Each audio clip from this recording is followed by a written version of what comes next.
bo'ladi. Demak, hamma tayyor bo'lsa, asosiy daftar, ruchkani olinglar, yozadigan joylarimiz bor. Sekin yozamiz, tez yozamiz.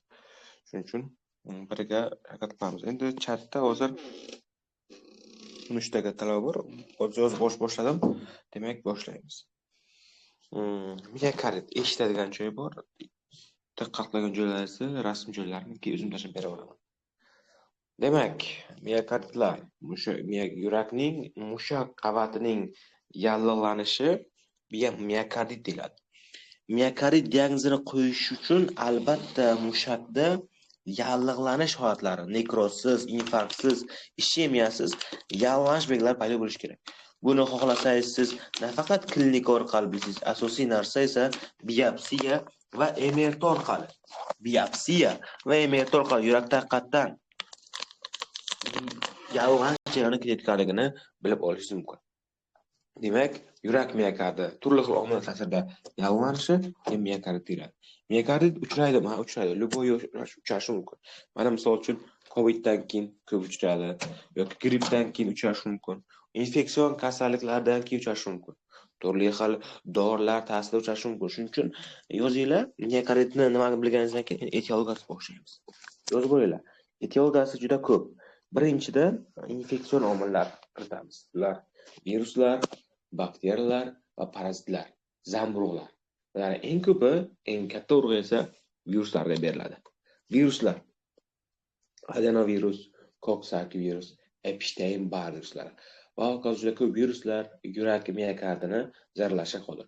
U nafaqat viruslar yoki boshqa bakteriyalar, infeksiyalar, nafaqat yallig'lanish jarayoni, qo'shimcha yallig'lanish fonida autoimmun jarayonni ham faollashtiradi.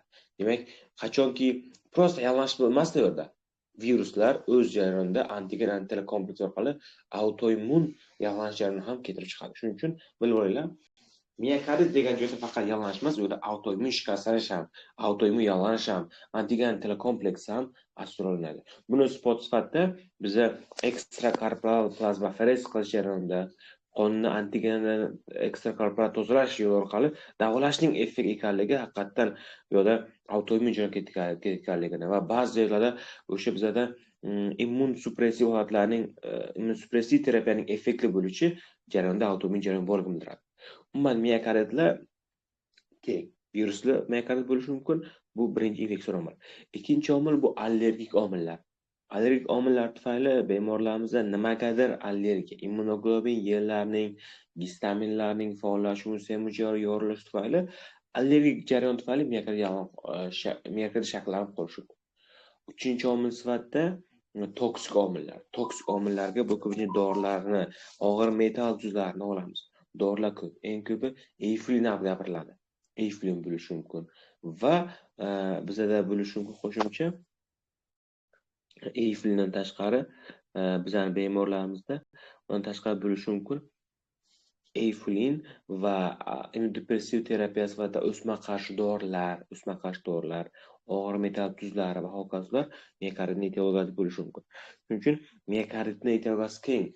Viruslar deyapmiz, allergen omillar deyapmiz, toksik omillar deyapmiz. Bu yerda ikkinchi o'rinda turuvchi ba'zi bir infeksion kasalliklar, misol uchun o'sha difteriyadan keyin rivojlangan bo'lishi mumkin ba'zi bemorlarimizda, biomatga va boshqa infeksion kasalliklar, bakteriya streptokokdan keyin va hokazo bakteriyalardan keyin yoki zamburug'lardan keyin paydo bo'lishini inoat qilish mumkin.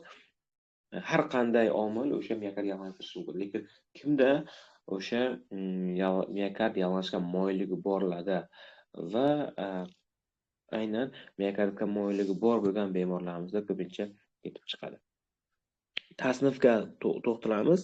Tasnifda O'zbekiston sharoitida 3 talik va 6 talik tasnif, butun dunyo bo'yicha esa biz aynan Liberman bo'yicha xalqaro xorijda amaliyotda esa Liberman bo'yicha jami demak 6 talik turdagi 6 turdagi demak miokarditda farqlaymiz tasnifda. Endi bu 6 talik deyishimiz sababi nima uchun O'zbekistonda qo'llaniladi? Chunki O'zbekistonda biopsiya yaxshi rivojlanmagan. Biopsiya rivojlanmaganligi uchun va chuqur o'rganilmaganligi uchun kamdan-kam tasdiqlanadi va agar biopsiya bo'lmasa, bu turdagi, old turdagi diagnoz qo'yishimiz qiyin. E'tiborlaringizga Liberman bo'yicha xalqaro tasdiqni tavsiya qilaman. Demak, bu bizda birinchi rasm bo'yicha klinik protokolda olingan rasm. Diqqat qilasizlar. Demak, mana birinchi rasmni tashlab qo'ydim. Ekran ochib yongandi. Demak, mana diqqat qilasizlar, birinchisi bu shiddatli miokardit. Ya'ni to'satdan boshlanuvchi kasal boshlangani o'sha bizada virusli infeksiyami omil ta'sir qilgandan uzog'i 2 hafta vaqt o'tar-o'tmas bemorda o'sha shu kasallik klinikasidan bo'ladi. Ya'ni misol uchun bemor gripp bo'lgan, grippdan 2 hafta o'tmadi, miokardit rivojlanadi. Bu fulminant shakli.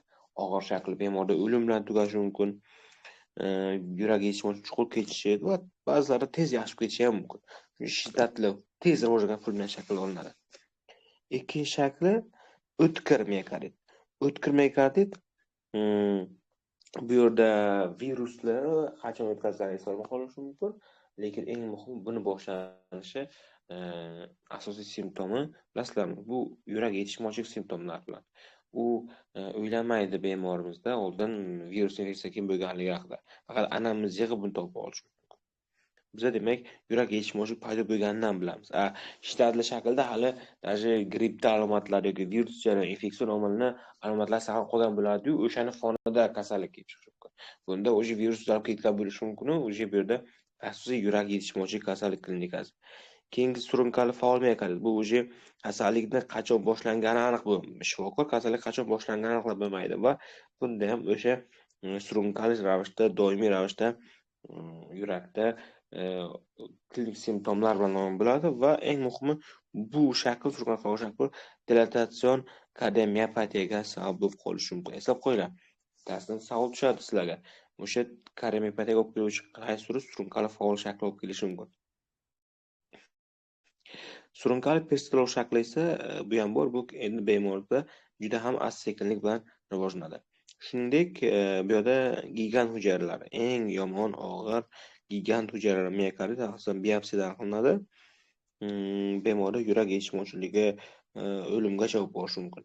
Va oxirgi turi bu eozinofil miokardit va bu eozinofillar biopsiyada aniqlanganiga qonda ko'p miqdorda eozinofillar miqdori oshganiga qarab qo'yiladi.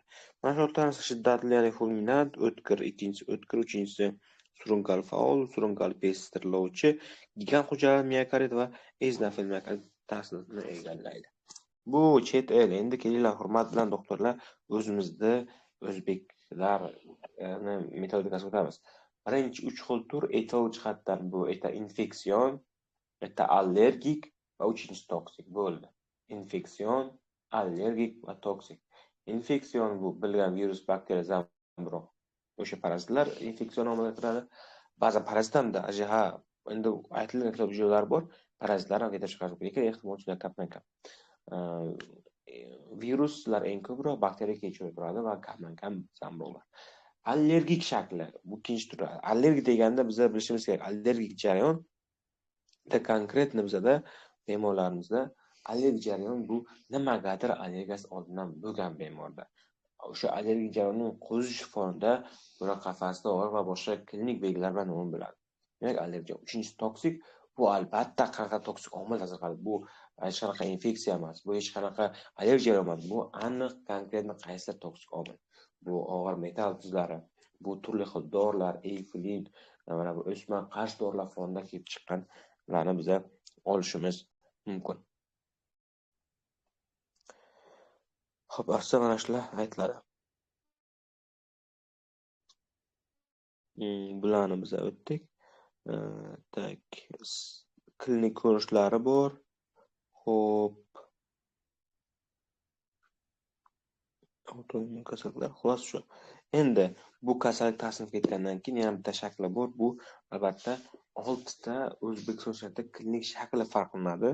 6 ta klinik shakli bizani bemorlarimizda asosan o'sha klinik nuqtai nazardan kelib chiqadi. Men hozir bu shaklni sizlarga tanishtiraman.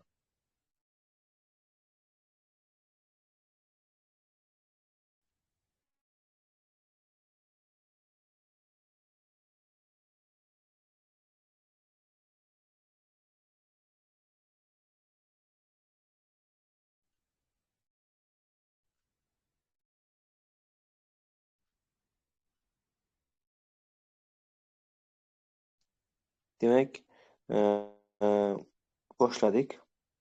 6 ta klinik shakli. Klinik variantlar. Birinchisi kam simptomli, ya'ni bizning bemorimizda MRTda boshqa ishlar, yalang'och fonda, qonalda miyokard taxmin qilasiz, lekin uni simptom kam. Shuning uchun O'zbekistonda kam simptomli birinchisi latin shakl deyiladi. Yana ikkinchisi og'riqli yoki klinik holatlar aslan og'riq bilan namoyon bo'lgani uchun psevdokoronar. Chunki yurak qafasi og'riq bu koronar qon tomir kasalligi, lekin biza bu narsani psevdokoronar deb aytamiz. Demak, ikkinchi turi bu og'riqli turi. Uchinchi klinik shakli bu dekompensatsiya. Ya'ni bu xuddi fulminant shaklda o'xshab ketishi mumkin. Birdan kasal boshlandi, birdan dekompensatsiya bo'lib bemor og'ir yurak yetishmovchi qolib kelyapti. Bu dekompensatsiya. Uchinchisi aritmiya, ya'ni miokard fonda aritmiya paydo bo'lyapti. Miokardni shikayati yurak urib ketishi. U bizada aritmiya shaklida hisoblanadi. Uchinchisi pseudoklapel, ya'ni klapellarning qorinishlar devori kengaygan hisobga klapellar nisbiy yetishmovchidan kechuvchi kasallik shakli hisoblanadi va oxirgisi aralash shakli. Bu har xil og'riqli ham, yurak urib ketishi ham, dekompensatsiya hammasi birinchi qo'shimcha aralash shakli. Qaytaraman buni balkim professor Zikrayevdan so'rash mumkin. Ko'p savol beriladi shu bo'yicha.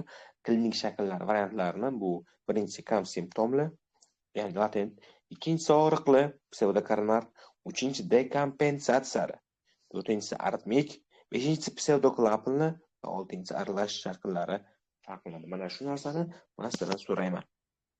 Bittasi kam simptom, bittasi og'riq bilan namoyon, bittasida yurak yetishmovchi birdan dekompensatsiya fazasida namoyon bo'ladi, bittasi aritmiya paydo bo'ladi, bittasida o'sha klapellar yetishmovchi, nisbiy yetishmovchilik paydo bo'lganini ko'rasizlar va eng og'iri aralash shakli hisoblanadi. Bu bizaga qisqacha demak vaziyat.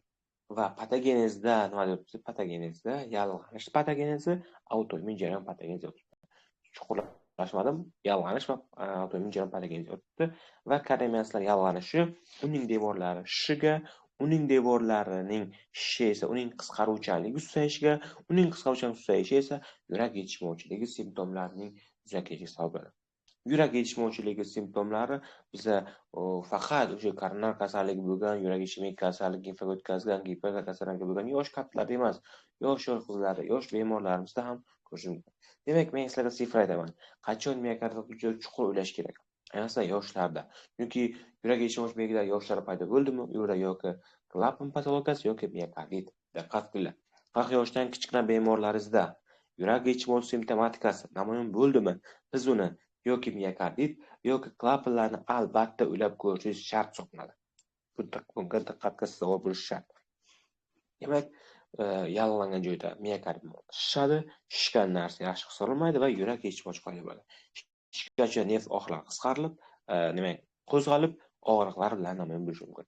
Shishgan joyda koronaviruslarning kichik fibrozlar, o'choqlar paydo bo'ladi. Fibrozlanish oqibatida o'tkazuvchanlik buziladi. AV blokadlar, santral blokadlar.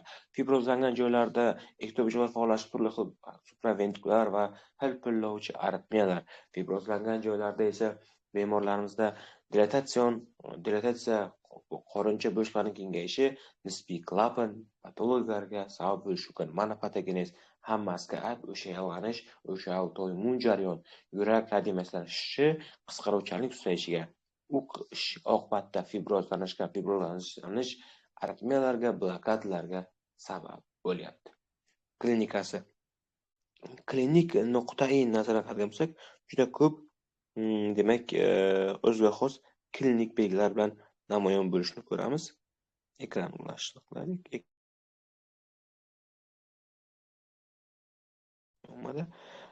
Demak, eng ko'p shikayat 68.6% albatta yumrak hansirash. Chunki aytganimizdek, yurak yetishmovchi simptom namoyon bo'lyapti va hansirash asosiy simptom. Hansirash qachon?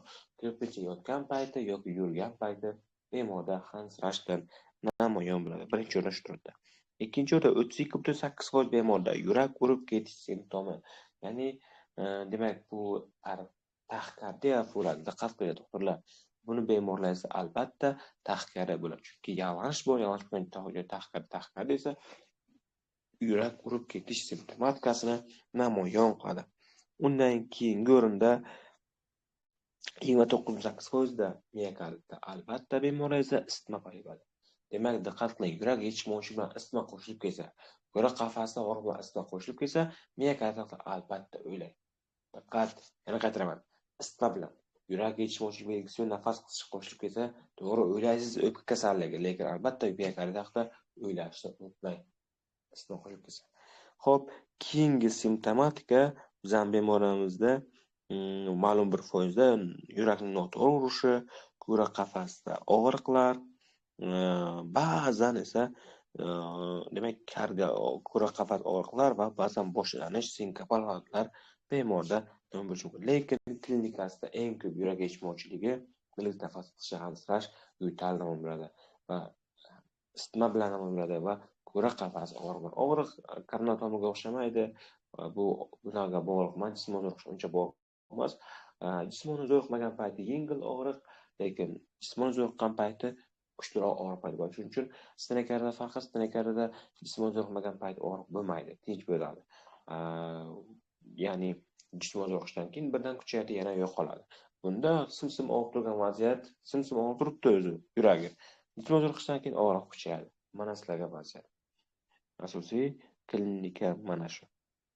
Taqdir qisasi etiopatogenez klinika. Eng muhimi. Ketdik. Klinika tushunarlimi? Yurak yetishmovchi belgilari, nafas hansirash, ba'zan o'ng qorincha yetishmovchilik qo'shilgan payti oyoqlarda shishlar ham paydo bo'lishi mumkin. O'ng qo'l ostida og'riq paydo bo'lishi mumkin. Yo'tal ham bor klinikasida. O'sha ba'zan autoimmun jarroh qo'shimchasi artralgiyalar ham paydo bo'lib qolishi ham hech gap emas. Klinikasida ko'rilgan. Endi, hurmatli doktorlar, diagnostikasiga kirishamiz. Diagnostikasida umumiy qon tahlillari, umumiy siydik tahlillari olinishi shart. Endi bular uncha yordam bermaydi bizlarga, faqat leykostoz, ichida oshishi, remoprobozam,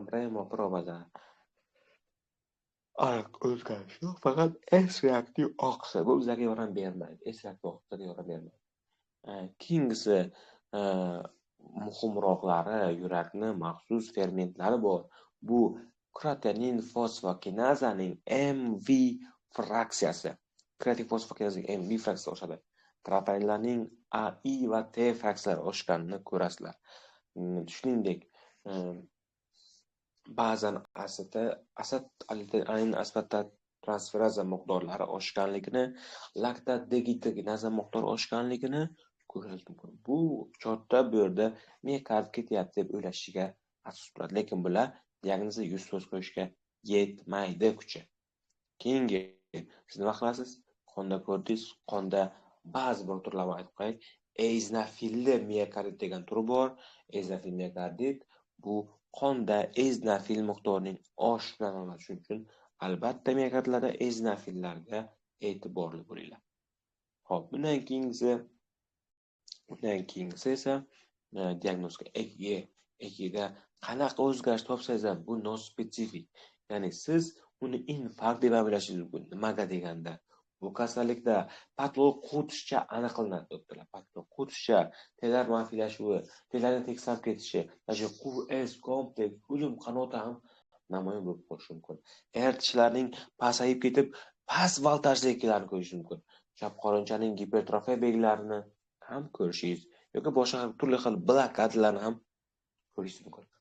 Lekin bu blokadalar sizga diagnoz qo'yishni aniqlar ola bermaydi, chunki u blokadalar nospetsifik, har qanday kasallikda miokard infarktdan bo'lishi mumkin. Shuning uchun hech qachon EKGga qarab miokard diagnoz qo'yilmaydi, faqat bo'lishi mumkin bo'lgan narsalar qo'tishcha, QS kompleks, S segment depressiyasi, elevatsiyasi, telarning manfiylashuvini ko'rasizlar. Chap qorincha gipertrofiyasi, AUKAS va ba'zan GIS blokadalarni ko'rib qo'yish mumkin, lekin bular diagnoz qo'yishga yordam bermaydi. Sekin-sekin qon analiz oldingiz, chort tortyapti, chorta nosfetsik o'zgarishlar, qo'tishcha bor, infarkt, hodish. Lekin bu tarafdan qarasangiz, troponin, KFKMV, LDG miqdorlari oshgan. Hayron, S-reaktiv oqsiz hayron qolasiz. Yosh bemor, 30 yosh, 35 yosh. Infarkt bo'lgan, infarktda juda kuchli, bundaqa simillab og'rib turibdi yuragi. Buni yuragi simillab og'rib turibdi. Bunaqa stenokardiya emas, infarkt emas, o'ylab qolasiz. Keyin deysiz, to'xtab, bitta yurak yetishmovchi belgilari bor ekan, hansirash bo'lyapti, nafas og'rishyapti. Bitta eho qilaysiz. Ehoga yuborasiz. Ehoganizda spetsifik narsa topa olmaysiz. Faqat fraksiya pasaygan bo'lishi mumkin. qorincha devorlaridagi gipokineziya, akineziya, paradoksal diskineziyalarni ko'rishingiz mumkin. Xo'p, yurak bo'shlig'i kengayganligini, klapanlar nisbiy ishmosh topasiz. Yo'q deydi. Demak, aniq o'zgarish yo'q unda. Yurak fraksiya pasaygan, diastolic disfunksiya, yurak bo'shlig'i kengaygan, ba'zan nisbiy qalbga ishmosh keladi. Gipokineziya, akineziya yo'q, bu bemor yosh bo'lsa ham infarkt bo'ladi-ku, to'g'ri-ku deb infarkt deb o'ylayverasiz. Chunki nima deyapti? Akineziya yurak ishemik kasalmikan deb o'ylaysiz. Baribir aniq diagnoz yo'q. Keyin sekin-sekin isitma qilish holatlari, yosh ekanligi, S reaktiv oqsil yuqori ekanligi, og'riq simillab turib, jismoniy harakatda kuchayishlari, cho'ta miokardit emasmikan deb o'ylashga asos bo'ladi. Keyin siz shifokor sifatida o'ylab, men buni aniq tagiga yetaman deydi. Chunki o'zingiz faqat topyapsiz yurak yetishmovchiligi, u yurak yetishmovchiligi topyapsiz. Aniq, asrat u. Nimadan kelib chiqqan bilmayapsiz. Yosh bemor, 35 yosh. Semiz emas, infarkt bo'lishi kerak. Xolesterol miqdori normal chiqyapti. EKGda lekin ishemik belgilari bor, lekin baribir shubhali. Bu bemor infarkt yoki stenokardiya emas, chunki ozg'in bemor. Va sizning miyangizga shu payti birdan miokardit kela boshladi. Siz buni tasdiqlash uchun signal bu isitma qilishi, signal S reaktiv oqsil oshishi asosiy rol o'ynayapti va endi siz miokarditni o'qigansiz va sizga ustozingiz MRT asosiy noinvaziv usul haqida aytgan edi. Siz endi bemorni yurak, ko'krak qafasini MRTga tushirasiz. MRTga tushirgan paytingizda ko'ryapsizki, MRT sizga ikkita narsani. Birinchisi, yurak miokardlaridagi shishni, qarang, shishganini, ikkinchisi kontrast modda tez yutilishini, kontrast moddaning xira yutilishini ko'radi. Demak, mana shu ikkita narsa kontrast moddada ning kechroq yoki tezroq yutilishi, kechroq yutilishi va miokardial shish, shish bu qo'shniroq ostida.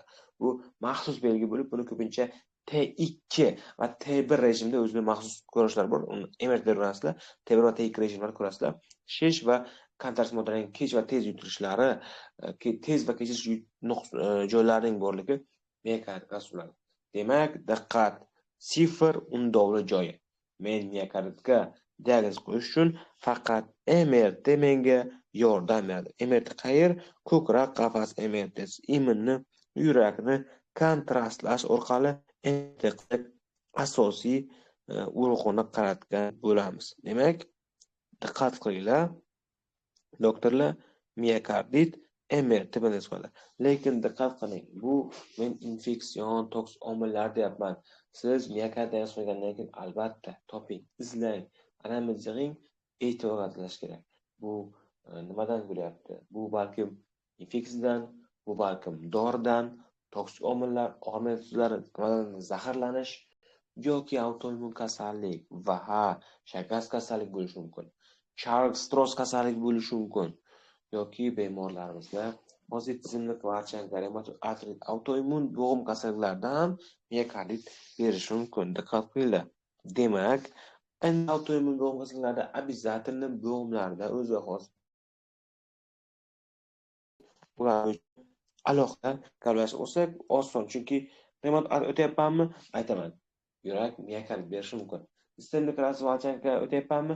Lupus kardit berishi mumkin deb aytib o'taman. Shu paytingizda hech qanday tug'dirmaydi, chunki oddiy virusli miokardit razvalchankadan keyingi karditlarni bularda albatta oldin ularda bo'g'im kasalligi borligi, ularda albatta yuzlar toshma borligi aniq bo'ladi.